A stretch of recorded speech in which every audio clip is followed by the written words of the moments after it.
Pour l'adjudant-chef Moussa Nebié dit Rambo, ce membre de l'ex-régiment de sécurité présidentielle, faisait partie des éléments recherchés par la justice militaire burkinabé après le putsch manqué de septembre 2015. Il avait trouvé refuge en Côte d'Ivoire. Rambo a été arrêté par les services de sécurité ivoiriens, extradé vers le Burkina. Il est arrivé aux environs de 20h hier à Ouagadougou.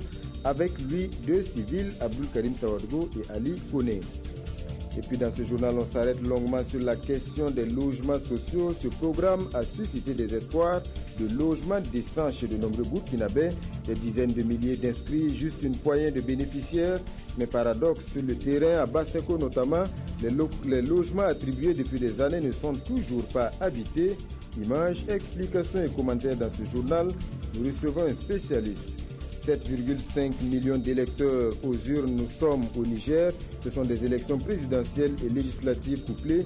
Les bureaux de vote se sont refermés ce soir et visiblement l'affluence était au rendez-vous. Reportage à suivre.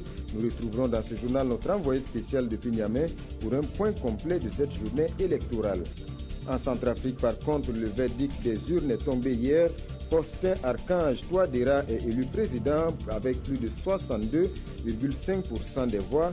C'est une surprise, aucune surprise en revanche. En Ouganda, Yoweri Museveni rempile pour un nouveau bail de 5 ans. Il est crédité de plus de 60% du suffrage. Voilà pour la une de ce journal. Mesdames et messieurs, bonsoir et bienvenue. Fin de cavale pour l'adjudant-chef Moussa Nebié dit Rambo. Ce membre de l'ex-régiment de sécurité présidentielle était recherché par la justice militaire après le putsch manqué de septembre 2015. Il avait déserté l'armée et trouvé refuge en Côte d'Ivoire. Rambo a été arrêté par les services de sécurité ivoiriens. Extradé hier vers le Burkina, il est arrivé aux environs de 20h à Ouagadougou. Avec lui, 2 civils, Abdul Karim Sawadgo et Ali Kone. Selon le gouvernement, cette opération fait suite à l'engagement pris par les autorités burkinabées et ivoiriennes de travailler en étroite collaboration pour la sécurisation des 2 pays et de l'ensemble de la sous-région. Il s'appelle Adama Serré. Depuis hier, c'est lui le nouveau leader du Rassemblement des écologistes du Burkina. Il a été désigné par les militants du parti au cours d'un congrès extraordinaire qui s'est tenu à Ouagadougou. La page Ram Ouedraogo se tourne. Le leader historique des Verts avait annoncé son retrait de la tête du parti et de la scène politique en décembre. Premier objectif du nouveau président, une participation honorable aux prochaines élections municipales. Nongba Kouda et Moukoun Dabiré. Nouveau président du RDBF, Rassemblement des écologistes du Burkina Faso. Il est porté à la tête du parti par les délégués venus des 45 provinces du Burkina. Le nouveau bureau, composé de 30 membres, est appelé à insuffler un nouveau dynamisme au parti pour les combats futurs, avec en toile de fond les élections municipales prochaines. Le défi est donc grand et les responsabilités énormes.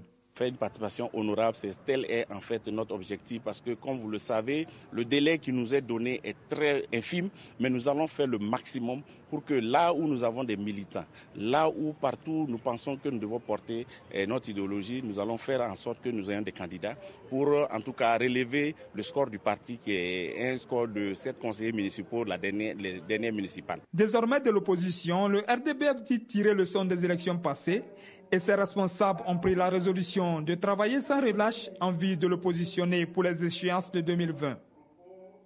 Pour cela, le parti veut compter sur sa principale force, qui est la jeunesse. Au niveau de la jeunesse, il faut dire que nous avons donc pris des engagements en ce qui concerne donc la mise en place des structures au niveau donc décentralisé, notamment au niveau des arrondissements secteurs et au niveau des villages également, pour que nous puissions avoir des orientations, une base de données. Face au phénomène du changement climatique, les Verts ont proposé l'expérimentation du projet des écologistes.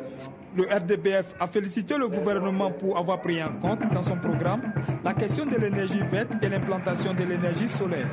Large page consacrée à la question des logements sociaux. Disposer d'un chez-soi pour vivre dignement, c'est le rêve premier de la plupart des jeunes travailleurs du Burkina et cela se voit à travers les chiffres. En 2009, le ministère de l'Habitat a reçu 30 000 demandes rien que pour la première souscription au programme 10 000 logements sociaux. Alors, question, comment se fait la sélection des bénéficiaires? Réponse dans ce reportage de Ibrahima Sombier et Pascal Canet.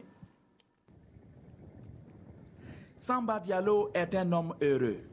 Depuis 2015, le jeune fonctionnaire est propriétaire de cette cour, sise à la cité de Basenko. Son cadre de vie s'est nettement amélioré depuis qu'il a aménagé dans ce logement social. Mais pour en arriver là, ce fut un véritable parcours du combattant pour respecter les procédures d'attribution fixées par le ministère de l'Habitat et de l'Urbanisme. En 2009, j'avais lancé une souscription, mais à laquelle je n'ai pas pu participer. Et quand ils l'ont relancé, je crois que c'était en début 2013, mais là j'ai souscrit et il y a eu le tirage au sort. J'étais sur la liste d'attente et après on m'a appelé. Voilà comment j'ai été attributaire de cette villa. Pour être attributaire d'un logement social comme lui, il faut d'abord exprimer les besoins en s'inscrivant dans le répertoire des demandeurs de logement social du ministère de l'Habitat et de l'Urbanisme. S'ensuit alors une longue procédure de sélection impliquant le ministère de l'Action sociale et la Banque de l'Habitat. Mais attention, pour espérer être sélectionné, il faut a priori répondre à des critères prédéfinis dans la politique de logement social. Le logement social, c'est un logement dont la réalisation est prise en compte par l'État, c'est-à-dire que c'est du logement aidé. Ceux qui ont accès à ces logements, c'est une catégorie de Burkinabés dont les revenus sont modestes. Au départ, c'est cette population cible qu'on avait visée. Le premier texte, c'était le revenu maximum, c'était 5 fois le SMIC. Vu la forte demande et vu aussi l'offre, c'est-à-dire qu'à partir des différents secteurs, en fait, on fait une présélection qui, par rapport aux tranches de logement réalisées, en fait, il y a des listes qui sont transmises au niveau de la Banque de l'Habitat. Et à partir de là, maintenant, la banque va étudier chaque dossier, notamment en contactant les demandeurs. Et à l'issue de ça, maintenant, la banque nous retransmet en fait, les listes définitives pour le traitement. Rien que pour la première session des inscriptions, le ministère de l'Habitat a reçu plus de 30 000 demandes, nettement au-dessus de l'offre. Le tirage au sort est donc la méthode préconisée pour départager les demandeurs. Quant à l'honnêteté du système de sélection, le secrétaire général du ministère de l'Habitat se veut formel. Si vous fraudez à une banque, c'est adossé à une banque, vous n'êtes pas titulaire, vous n'avez pas de compte à la Banque de l'Habitat, je ne vois pas comment vous pouvez passer. Reste que depuis le dernier tirage au sort de 2013, les candidats attendent toujours le prochain et cela fait près de 3 ans déjà que ça dure. Beaucoup de demandeurs, seule une poignée de chanceux a le sourire au bout avec un logement clé en main. Seulement voilà, des années après les attributions, un tour sur le site de Basenko et ce paradoxe qui saute tout de suite à l'œil, l'immense majorité des logements sont encore vides. D'aucuns estiment qu'ils ont été attribués à des gens qui ne sont pas véritablement dans le besoin. Les attributaires, eux, se défendent. Toutes les conditions ne sont pas réunies sur le site. Explication Gérard Sommet, Frédéric Etienne, Basenga. La cité de Basenko, dans la partie nord de la ville de Ouagadougou. Quand on s'y promène, l'une des choses les plus frappantes, c'est la proportion de maisons inhabitées. Plus de 80% de ces logements destinés à des personnes dans le besoin sont vides. Nous avons cherché alors à comprendre, c'est le regard de 20 heures. Daniel est qualifié dans cette cité de Basenko de premier habitant. Depuis maintenant 2 ans et demi, il a aménagé dans ce logement qui lui a été attribué par l'État. À la limite de l'énervement, il nous explique pourquoi la cité est vide. Ces maisons que vous voyez tout au long comme ça, tout ce lot-là, ce sont des lots qui ont été attribués à des femmes qui sont bien logées en ville. D'autres à Ouaga 2000 ou d'autres qui sont très bien logées au centre-ville là-bas. Ces femmes ne vont jamais, n'est-ce pas, quitter le domicile de leur mari pour venir loger dans la cité sous prétexte que non, voilà, elles ont des maisons ici. Moi, je pense que c'est une mauvaise politique, en ce sens que les maisons n'ont pas été attribuées à ceux-là réellement qui étaient dans le besoin. Si pour Daniel, les propriétaires de ces logements ne sont pas dans le besoin, certains par contre pointent du doigt le caractère inachevé de ces logements, et c'est le cas de Rokia, venue faire un tour dans la propriété de son mari. Mais bon, si les murs étaient quand même hauts, on peut dire que bon, ça va un peu quoi. Ça, parce que si le mur, déjà, il y a comment on appelle, le fer des choses là, la sonabelle. Donc si le mur était haut, si tu as l'eau, tu as l'électricité, tu peux déménager et puis maintenant faire le reste. Mais quand on t'attribue la maison là, il faut un minimum pour pouvoir déménager. Il faut des retouches pour pouvoir déménager. Ça, elle n'est pas la seule. Herman, que nous avons joint au téléphone, est propriétaire d'un logement construit par un privé qu'il n'habite pas. Son absence dans ce logement, il l'explique par le fait que l'entreprise en question n'a pas tenu ses promesses. Notre problème là, c'est qu'il n'y a pas de l'eau. On n'a pas de l'eau potable. Et puis en saison de pluie aussi, il n'y a pas de voie. C'est un peu difficile, c'est pourquoi. Sinon, à part ça, il n'y a pas de problème. L'électricité, ils nous ont promis, ça, c'est pas grave. C'est l'eau, là, le vrai problème, là. Et puis la voie. Voici la route en question qui mène à la cité de Basenko. Ici, pas besoin de jeter des courriers pour savoir qu'en saison pluvieuse, le passage est difficile. Cette voie d'environ 2 km, sans habitation aux abords, fait également peur à la tombée de la nuit. Il faut s'orienter avec les quelques phares d'engins à 2 roues. Une insécurité totale, et le propriétaire de cette maison n'en dira pas le contraire. Hassan Diko, vigile chargé de la sécurité du bloc voisin que nous avons rencontré, nous explique le calvaire de l'infortuné. La villa que nous voyons là, le monsieur avait rejoint, intégré sa maison, mais après un cambriolage, les bandits sont venus prendre certains effets. Et après ça, il est reparti en ville. Et voilà qu'ils sont venus arracher maintenant les portes, les ouvertures de la villa. Du côté des logements sociaux situés à l'ouest de la cité, le constat là aussi est peu reluisant. Regardez ce bloc de logements. Tout a été emporté. Des maisons qui n'ont plus de portail, de portes, de fenêtres, même les cadres ont été enlevés. On a toujours le problème d'insécurité à nos autorités. On n'a jamais eu gain de cause. Et on nous agresse. À plusieurs reprises, on a agressé des gens à l'entrée de la cité et à l'intérieur même de la cité. Il y a aussi le problème d'accès aux soins. Grâce au PSUD, un centre de santé a été construit, mais il est toujours vide aux grandes dames des habitants. Pour l'administration, toutes ces difficultés sont liées à la jeunesse de cette cité. Les espaces sont réservés et tout devrait venir avec le temps. Dans l'urgence, on a commencé d'abord par la réalisation des logements, mais il reste entendu que l'assainissement global et la construction définitive de la cité, c'est un processus. C'est en partenariat avec chaque département ministériel qu'on doit coordonner pour que chacun soit présent à Basenko et que chacun puisse accomplir pleinement sa mission. Cela dit, des travaux d'assainissement ça et là sont en cours, mais n'avancent pas selon les habitants de la cité de Basenko.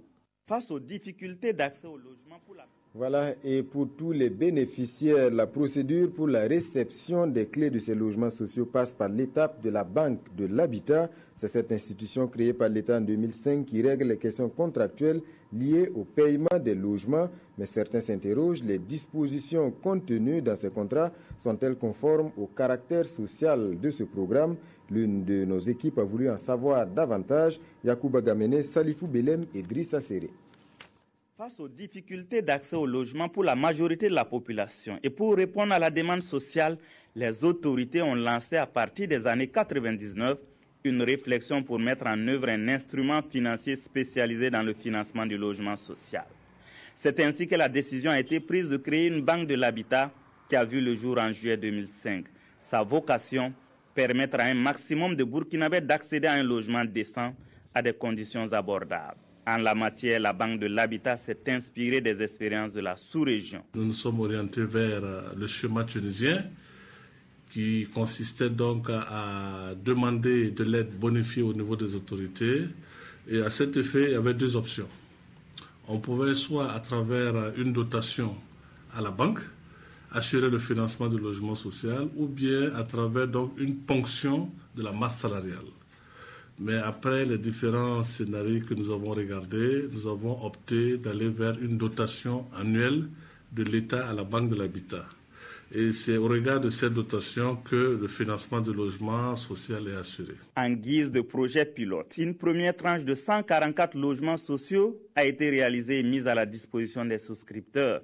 Un décret définit les caractéristiques du logement social.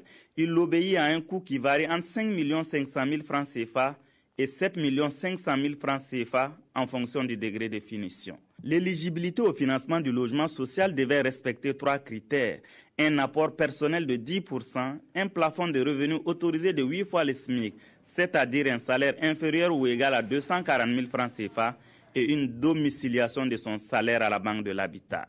En plus de ces conditions, la banque applique un taux d'intérêt de 5%, considéré comme un taux social. Lorsque vous regardez, d'abord, nous sommes pratiquement l'une des seules institutions de l'UMOA à pratiquer ce taux de 5%. Et lorsque vous regardez, vous voyez un peu que, effectivement, ces taux-là sont assez compétitifs par rapport donc aux autres banques qui sont au-dessus de 6, 7. À cela, il faut ajouter l'assurance vie et les actes notariés auxquels sont soumis les bénéficiaires. Des éléments qui suscitent des interrogations sur le caractère social du logement. C'est au-delà de 10 millions parce que si on fait un calcul rapide, au minimum, les gens vont payer certainement au-delà de 15 millions. Le projet n'ayant pas peut-être été mûri comme il le fallait pour tenir compte du facteur social, a fait que finalement, on l'a lancé avec tous ces éléments qui sont rentrés en ligne de compte et qui finalement sont venus peser financièrement sur les attributaires. À la signature du contrat, une convention de crédit est remise aux bénéficiaires comme document. Aucun autre titre n'est délivré. Aujourd'hui, la difficulté majeure qui se pose à leur niveau, c'est peut-être de savoir exactement si on a un acte légal qui nous dit que nous sommes effectivement propriétaires. C'est peut-être ça. Et comme nous sommes toujours là-dessus, on a eu à faire plusieurs rencontres avec le ministère, avec la banque, avec le centre de gestion des cités, pour qu'ils essaient de nous situer. Mais apparemment, les pourparlers sont toujours en cours parce que rien n'est élucidé. Sur cette question, les responsables de la Banque de l'Habitat ne se prononcent pas. Ils préfèrent ne pas s'aventurer sur un terrain qui dépasse les compétences de la banque. Pire, ils considèrent que les certificats d'attribution ne constituent pas des garanties pour la banque. Les bénéficiaires, eux, sont dans l'expectative. Voilà, et pour aller plus loin sur ce sujet des logements sociaux, nous recevons un spécialiste de la question, comme je le disais en titre. Il s'agit de M. Daouda Ouedraogo, urbaniste, expert international. Il est également le président du groupe de réflexion des urbanistes du Faso. Bonsoir, M. Ouedraogo. Bonsoir. Et merci pour votre disponibilité. Merci. Alors, on l'a vu dans les reportages, les besoins en logement dans nos villes sont énormes et continuent de croître donc d'année en année. La réponse apportée par le gouvernement à travers ce programme de logement social est-elle la bonne? Tout d'abord, il faut dire que la politique appliquée aujourd'hui a échoué. C'est-à-dire que les besoins ont été évalués à 25 000 logements par an au niveau du Burkina et 10 000 logements au Burkina et à Ouagadougou. Et ce qu'on a constaté, ce qu'on voit à la télé, à travers votre reportage, c'est l'échec d'une politique, d'une stratégie. Je peux vous dire que le programme 10 000 logements, vous ne pouvez pas trouver un document qui donne le contenu de ce programme 10 000 logements. C'est-à-dire que c'est une idée qui a été lancée. Ça veut dire que les bases ont été mal posées déjà. Les bases ont été mal posées et on s'est lancé dans une campagne de souscription à l'époque, en 2009, qui a pu identifier environ 30 000, comme vous l'avez dit, 30 000 souscripteurs qui sont, en fait, c'est une évaluation de la demande. Malheureusement, face à cette demande, l'offre n'est pas conséquente. 10 000 logements, en réalité, on n'a pas le timing de 10 000 logements. Et donc, on peut dire à la date d'aujourd'hui que jusqu'à présent, depuis 2009 à nos jours, on n'est pas encore à 4000 logements réalisés dans ce programme, puisqu'on n'a pas un délai de mise en œuvre de ces 10 000 logements. Et pendant ce temps, les besoins ne font que s'accroître d'année en année. D'année en année. Alors, le problème aussi qu'on a remarqué, oui, c'est la définition même du logement social. Le logement, comme le secrétaire général du ministère vient de dire, le logement social est un logement aidé par l'État. C'est-à-dire qu'il y a la contribution de l'État pour que le logement s'appelle logement social. À défaut, c'est un logement économique.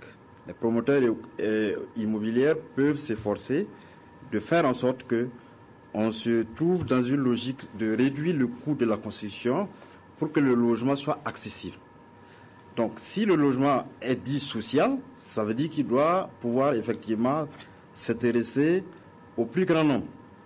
Et le constat qu'on a fait, c'est que à la date d'aujourd'hui, avec 5 500 000 et une fourchette de 7 500 000, on se retrouve avec 15% seulement de la population du Burkina qui sont éligibles à ça. Okay, c'est 15% des ménages. On va y revenir, mais comme on l'a vu sur le terrain, alors des logements ont été réalisés. Malheureusement, des services et des infrastructures de base qui se font toujours attendre.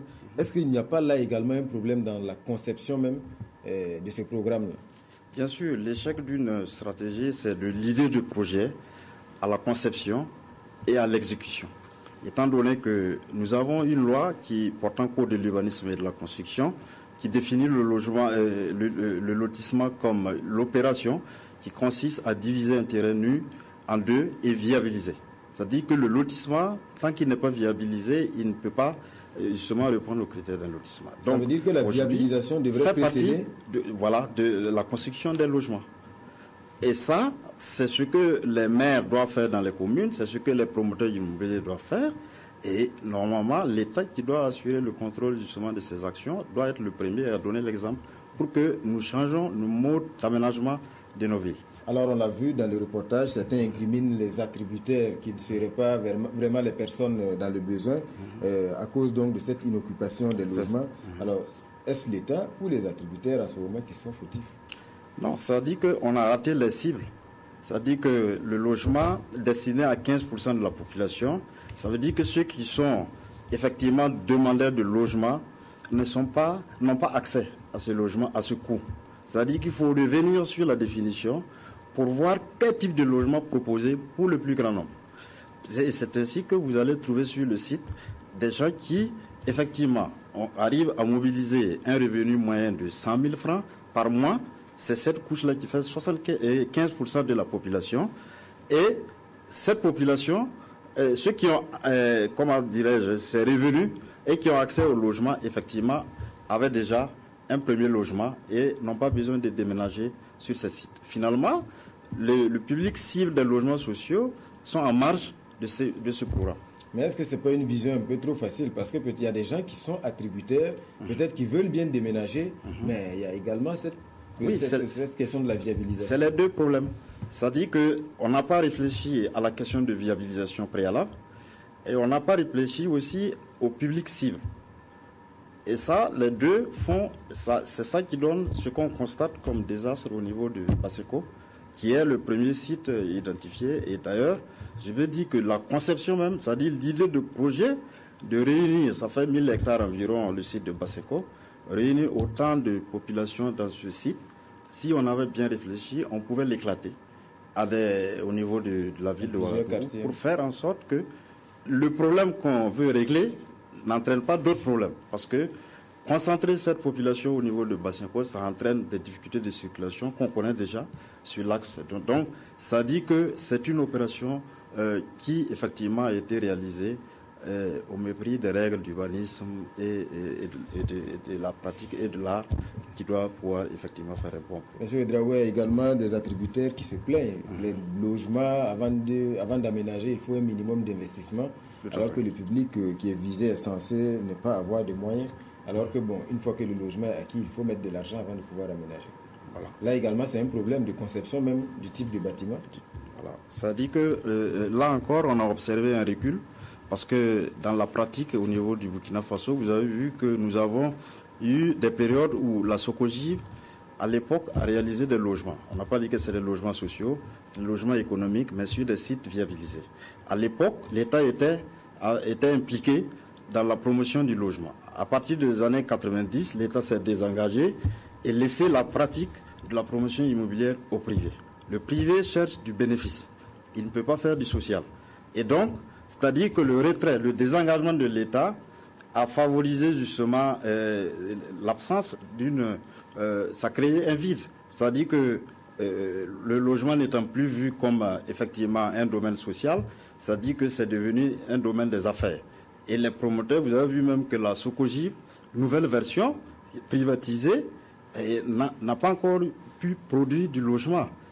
Au contraire, ce qui a été opéré, c'est l'aménagement des espaces verts et des réserves qui étaient programmées que la Socogiv a pu transformer en logement au mépris des règles d'urbanisme.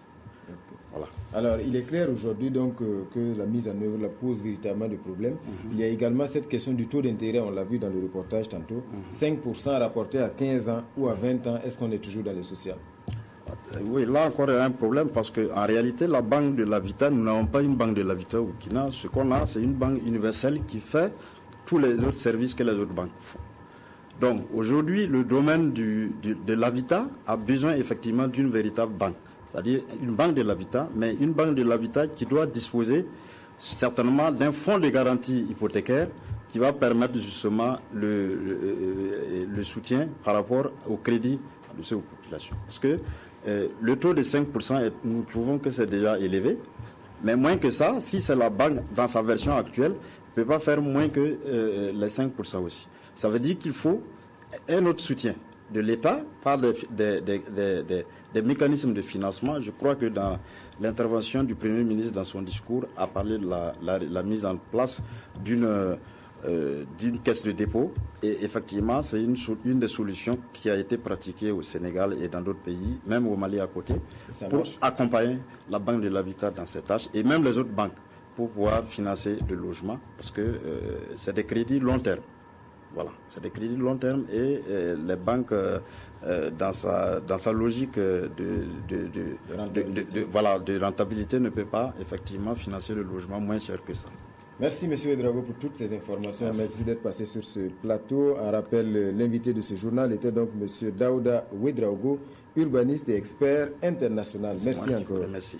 Suite de ce journal, et on s'arrête sur la situation des hôtels, surtout en province. On prend la direction de Tinkodougou, à environ 200 km de Ouagadougou. Pour la plupart des hôtels de la ville, les comptes sont dans le rouge. Les hôteliers désignent deux coupables. Une circulaire des autorités de la transition qui interdirait la tenue des ateliers au-delà de 100 km de la capitale, mais aussi l'État mauvais payeur. Reportage, Issa Kafando et Aruna Mare. Daouda Diawo n'est pas un inconnu dans le milieu des affaires à Tinkodougou.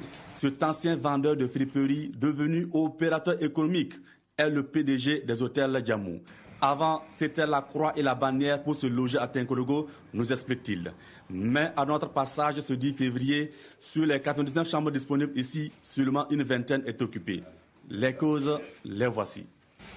Ils ont pris une mesure en disant des ministères de ne plus aller à plus de 100 km pour faire des rencontres, des séminaires. Alors que nous sommes à près de 100 km de Ouagadougou, donc nous sommes carrément écartés. L'économie et les finances. On a une facture de près de 11 millions là-bas depuis une année. On a fait aller-retour Ouaga, Tinkodougou plus de 7 fois. L'électricité aujourd'hui coupée, c'est à l'aide de ces deux groupes électrogènes que l'hôtel est alimenté. Selon le PDG, il faut débourser environ 90 000 francs CFA par jour pour la fourniture du jus. Une situation qui inquiète le promoteur, qui dit employer une cinquantaine de personnes dont l'avenir semble en pointillé. Même s'il est question de réduire le train de vie de l'État dans la circulaire, le texte ne limite pas expressément les distances pour les ateliers et autres séminaires organisés à l'endroit des commis de l'État. À une centaine de mètres de là trône l'hôtel Thiéba, un édifice 3 étoiles qui a ouvert ses portes il y a juste une année. Selon le gestionnaire, l'hôtel avait une bonne santé financière, une santé qui a été subitement entamée par les récentes attaques terroristes. Il y a eu une baisse importante au niveau de la clientèle suite aux événements du 15. Parce que suite à cela, il y a beaucoup de nos activités qui sont allées en délocalisation et même beaucoup de réservations qui ont été annulées. À l'autre bout de la rue, l'hôtel Lafi. Derrière ce somptueux décor se cache une situation financière difficile. Les charges de fonctionnement gravitent autour d'une dizaine de millions de francs CFA et la clientèle se fait rare selon le maître des lieux. L'hôtel 4 étoiles a une capacité d'accueil de 114 lits, toutes catégories confondues, dont 10 seulement sont occupés à notre passage. Et pourtant, côté confort, l'édifice semble offrir un petit paradis terrestre aux clients. En témoigne cette suite présidentielle qui cherche preneur. Nuitée estampillée 250 000 francs CFA. Pour la relance du secteur, Fedna Gomnyubu propose. L'État aussi doit voir dans quelle mesure accompagner les investissements, les établissements hôteliers en province. Voilà, en faisant quoi, il faut souvent délocaliser. Si ces investissements sont de taille, pour abriter des conférences internationales, des marchés de budget de l'État, il n'y a pas d'avance. Voilà, c'est l'hôtel qui va supporter et les charges jusqu'à la fin de la prestation pour récupérer en tout cas et rentrer dans ces fonds. C'est un autre problème qui est là. Pourtant, la zone ne manque pas de séduire les touristes. Et Martina Toutin, qui connaît la région depuis un quart de siècle, ne dira pas le contraire. C'est super, il n'y a rien à dire, hein. C'est vraiment merveilleux. Donc nous avons rencontré toujours la même gentillesse, la même sécurité. Il n'y a aucun problème, même pas peur. Nous sommes toujours là. Thiéba, Lafi et Djamou semblent être aujourd'hui dans le creux de la vague. Et l'espoir de leurs promoteurs est qu'une solution soit trouvée dans les meilleurs délais afin que le secteur de l'hôtellerie à Tinkorogo retrouve le sourire. Cela fait exactement un an que les lecteurs le retrouvent tous les jours dans leurs kiosques à journaux. Le quotidien, aujourd'hui au Faso, souffle sa première bougie, 1000 à 2500 exemplaires tirés par jour et de grandes ambitions affichées par le directeur de publication Nongba Kouda et Draman Guéné. Le quotidien aujourd'hui au Faso a 2 ans d'existence, 2 ans de vie active, pas un seul jour ouvrable sans parution. En 24 mois, le journal d'information générale comptabilise 494 numéros avec pour objectif donner l'information vraie aux lecteurs. Nous avons été de toutes les batailles pour défendre les libertés d'expression, pour l'ancrage de la démocratie. Et pour tout dire, aujourd'hui au Faso a été au cœur des événements et je l'ai résumé en disant que nous avons brûlé notre part de poudre. Chaque jour, nous essayons de ne pas faire le tour de la circonférence de notre nombril. Le canard de Dieudonné Zungrana nage dans un milieu médiatique national très étoffé. Mais le quotidien s'en sort tant bien que mal. Nous savons seulement que nous avons un lectorat qui ne fait que grossir. Bon, nous avons aussi des annonceurs. Je profite même de votre caméra pour dire merci à ce lectorat-là et à ces annonceurs qui nous font confiance. En 2 ans déjà, le quotidien a acquis son autonomie et son directeur de publication compte aborder l'avenir avec beaucoup plus de défis. Nous comptons d'abord relooker notre site pour parer aux impératifs des abonnements en ligne.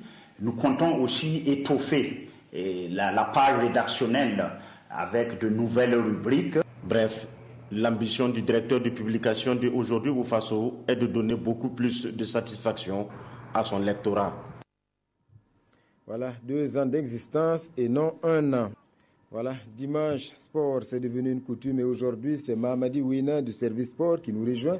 Bonsoir Mamadi. Bonsoir Jean-Emmanuel. Alors, 13e journée du championnat national de football de première division, le RCK a fait la meilleure affaire. Oui, le RCK a fait la meilleure affaire de cette 13e journée. Il y avait 2 matchs à l'affiche. Aujourd'hui, ASFB EFO 2 buts partout à Bobo. Et ce soir, au stade municipal Joseph Konombo, nous avons eu Kozav Iso et nous allons solliciter les images avec la réalisation. Et l'Iso qui a ouvert le score 1 minute sur penalty. Et Kozav qui a réussi à égaliser à la 91e minute pendant qu'on joue les arrêts de jeu. Et vous voyez le but, le gardien de l'Iso qui était sorti et qui a été surpris par ce coup franc. 1 but partout entre ces 2 formations. L'Iso a ouvert le score par Adama Zungrana à la 35e minute et Kozav par Suleiman Kwana à la Souleymane Sakandé du moins à la 91e minute. Autre résultat de cette 13e journée. AS Sonabel Santos FC qui s'est joué vendredi 0 but partout. USFA Uzi 0 but partout également. Banque Sport Usco 0 but partout. BPS Majestic 2 buts à 1. RCK Ageb 1-0 pour le RCK. RCB Asfa Yenenga 0-1 pour l'ASFA. L'ASFA qui est allé battre le RCB à Bobo. Et le classement, et comme je vous le disais tantôt, le RCK est solide leader avec 27 points et distance son poursuivant immédiat qui est Luso qui a, avec le nul de ce soir, totalise 22 points. Et la surprise du chef, c'est le BPS qui monte à la 3e place avec 20 points. Et les gars sont toujours les mêmes. 15e Majestic avec 7 points et Banque Sport avec 7 points également ferme la marche et est 16e. Autre point de l'actualité sportive, avant de se quitter, la Super Coupe de la Confédération africaine de football s'est également jouée ce week-end. Oui, et c'est le tout-puissant Mazembe. Vraiment, cette équipe est toute puissante. Et tout-puissant Mazembe qui bat l'étoile Sahel de Tunisie, l'étoile sportive de Sahel de Tunisie, 2 buts à 1. Et le club de Lubumbashi remporte ainsi son 6e trophée en 7 ans. Ça fait 3 Ligues des Champions, 3 Super Coupes. C'est arrivé pour nous, Burkinabés. Voilà, en tout cas un exemple à suivre pour le club burkinabé. Merci Mamadi Ouina pour toutes ces informations. Plus de détails certainement demain au magazine des sports. Voilà, mesdames et messieurs, c'est la fin de ce journal. Demain à 20h, c'est une autre équipe qui vous retrouve. Bonne reprise de travail demain.